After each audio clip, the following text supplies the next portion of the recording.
E lembrando, a lei é 14.181, 81. 2021, né?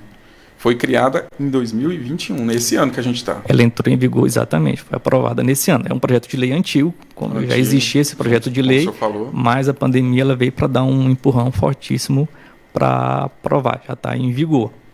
Então ela tem essa finalidade aí vai reunir os credores, uma vez reunidos os credores ele vai propor a forma de pagamento, o juiz vai analisar se está justo, né? Obviamente cada caso tem que ser analisado, né? Cada caso precisa ser analisado de forma individual. O juiz vai fazer uma análise dos documentos, ver que de fato vai sobrar X mensal disponível para negociar e sobre aquele X mensal vai ser reservado para os credores, né? Lembrando que tem que ser reservado sempre o mínimo para o consumidor custear suas despesas básicas. Tá, e isso aí tem alguma... o senhor falou, depende, né, do problema que ele está vivendo. Mas é para tudo, né? Problema com banco, problema com loja, com contrato de imóveis. E essa lei vigora sobre todas as causas. Não, há exceções. Não. Há exceções. Vamos lá.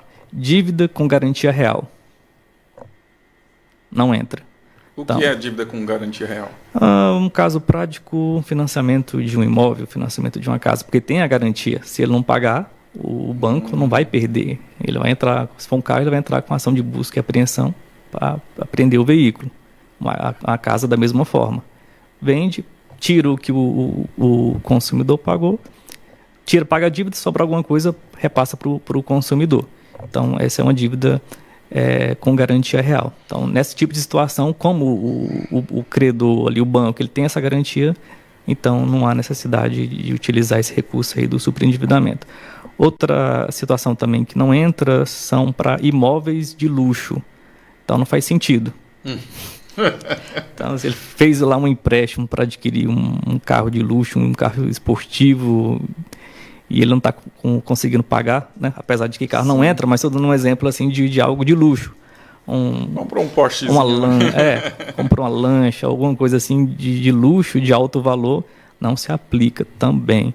Dívidas adquiridas dolosamente, ou seja, dívidas em que o consumidor fez, mas não tinha desde já a intenção de pagar, porque era totalmente fora do orçamento dele. Então ele já fez na intenção de não pagar. Então essas são algumas possibilidades. Crédito rural também não abarca nessa possibilidade. É mais para atender mesmo o consumidor, pessoa física, de boa fé, que adquiriu na intenção de pagar, mas por dificuldades financeiras ele não está conseguindo. Esse é o público-alvo. Mas você sabe que talvez das maiores demandas dentro disso aí seria, por exemplo, o problema com o carro, né? Comprou o carro e as parcelas, a pessoa não está conseguindo pagar, não quer perder e vai encostando ali, vai dar busca e apreensão. Para o consumidor seria interessante, mas a lei não abarcou essa possibilidade, não foi aprovado com essa possibilidade de dívida com garantia real. Para tristeza de um amigo que eu conversei, porque é o seguinte, falando dessa pauta com um colega, e até sugeri, tem alguma pergunta que eu posso falar? Aí, esse colega meu, ele falou assim, não vou citar o nome, mas, por exemplo, o caso dele, ele comprou um carro, consórcio, né? Foi contemplado, está pagando, só que está usando o carro, porque ele já está com o carro. Só que aconteceu, não sei se você está por dentro, mas muitas fábricas deixaram de fazer carros, né? Não estão fazendo. Então, e os carros estão populares, já de uso, né? Já estão aumentando os seus valores, né? Então, um carro que, por exemplo, aí, carro 2015, que custava 30 mil, às vezes ele está custando hoje 36. E o consórcio está só subindo a parcela. Então, começou com 800, 830, chegou a 900 e tal, e ele já está pagando mais de R$1.000. Ele ligou, né, lá na empresa, a empresa não quis conversa. Falou para ele continuar pagando, que o bem dele estava valorizando, que era muito bom. Mas ele falou, mas meu bem eu estou usando, está deteriorando, porque eu estou usando todo dia, né? Ele está perdendo o bem, está deteriorando.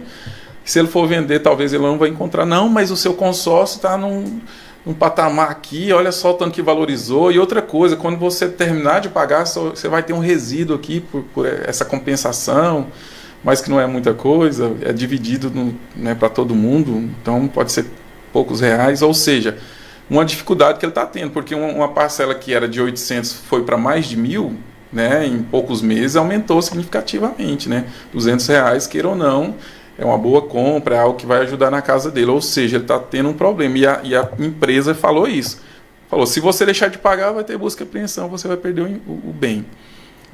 Ou seja, continue pagando. Na dúvida, continue pagando. Essa lei do superendividamento não se aplica no caso dele, mas ele pode estar procurando aí um advogado de confiança para analisar a possibilidade de entrar com uma revisão do contrato, né? Tem que ser analisado. Mas dá certo essa revisão do contrato? Dá certo. Funciona. Funciona. Porque parece que a gente descobre que para uns casos sim, outros casos não. Financiamento dá certo, consórcio talvez já não dá.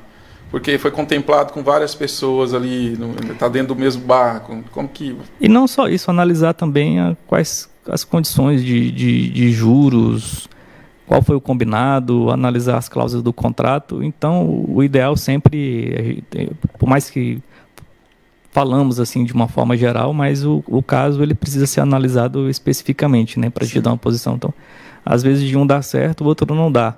Mas aí você vai olhar o contrato, também há uma diferença grande entre um e o outro.